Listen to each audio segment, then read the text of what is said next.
Hi folks, welcome back to 9.3 Geometric Sequences. In this second video, we're going to talk about geometric series. So let's start.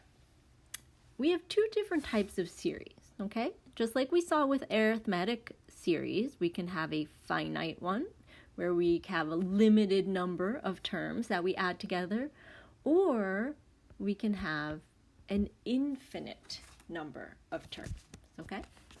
Now, if a geometric series is finite, then we can use the following equation to help us find the sum. So we can say that S sub n equals a sub 1, or our starting term, times 1 minus the common ratio to the power of n, all over 1 minus r, okay? So we can only use this formula if it's geometric and if it's finite. Now, if you have a geometric series that is infinite, one of two things is going to happen, okay? This series could do something called diverge.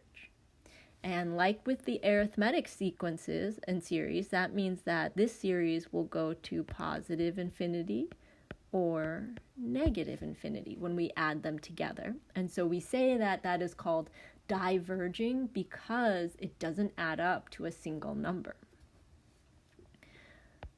One special thing about geometric series, though, is that sometimes they can converge, or they can get to a single value. Now, here's how you know if it's going to converge or not. So if your common ratio, all right, let's say the absolute value of that common ratio is between 0 and 1, okay, then your geometric series will converge. Now that means we should probably go back to where it diverges and say that the absolute value of the common ratio is greater than 1, okay? Now, if a geometric series converges, then you can use this formula to find what it all adds to. A sub 1 over 1 minus r, okay? So make sure you know when to use which formula, and a lot of it you can figure out based off of the wording in the question. So let's take a look at example number 3. Example number 3 says, find the sum of the first 20 terms of the sequence, 1, 2, 4, 8, etc. Okay? Now, I can see right away that they only want me to add 20 terms, so I'm thinking this is finite, okay? Now, how would I know, though, that this is a geometric sequence? Well, I check to see what happens as I go from term to term to term. So when I go from the first term to the second term, I multiply by 2. To go from 2 to 4, I multiply by 2. To go from 4 to 8, I multiply by 2. So this is geometric with r equals 2, okay? So knowing that, I can use this formula that I wrote up there. So S sub 20, because I'm adding the first 20 terms, equals A sub 1, which is 1, times 1 minus the common ratio to the 20th power over 1 minus 2. Now let's just make sure we know where some of these numbers came from. So my A sub 1 in the formula is 1 because 1 is the first term in the sequence. My common ratio is 2, so a 2 goes in here and here, which is where I have r and r in my formula. And then I am adding 20 terms, so that's why this is 20 and this is 20, okay? Those are both spots where the n is in the original equation. All right, now once we figured out that, let's go ahead and simplify. So 1 minus 2 to the 20th power over 1 minus 2 is negative 1. So this is really the same as negative 1 minus 2 to the 20th, which will give me, when I distribute, 2 to the 20th minus 1. Now that's going to be a pretty big number, so it is perfectly fine to leave it as 2 to the 20th minus 1. Okay?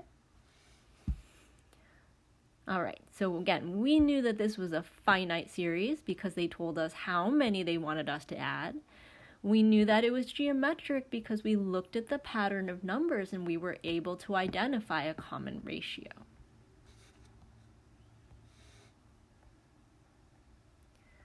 All right, so let's take a look at example 4 and see what we can figure out.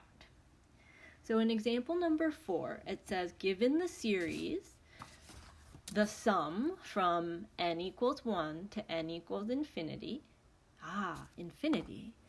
Well, I'm betting that this is going to be, not an finite, but an infinite sum. Okay? And I have this formula, 3 parentheses negative 2 over 3 n to the 1. Now that's something that I want us to be able to recognize, that this formula is similar to saying a sub 1 r to the n minus 1. Okay? If you're able to recognize the pattern here, then you can tell what kind of equation it is. So we know from here that this is geometric. So let's write out the first few terms and see what we get. Okay, so we're going to plug in 1 for n. So when n equals 1, we're going to have 3 times negative 2/3, 1 minus 1, or 3 times negative 2/3 to the 0, which will give us 3. Okay, and that makes sense because a sub 1 is 3, so that should be our starting term.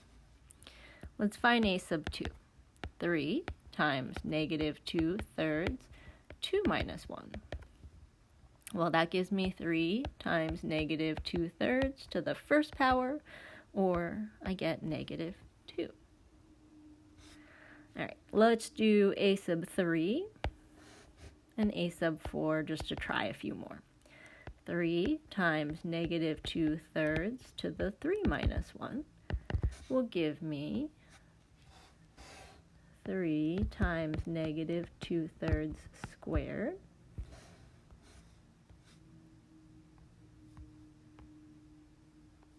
or 3 times 4 over 9, or that will give me 4/3.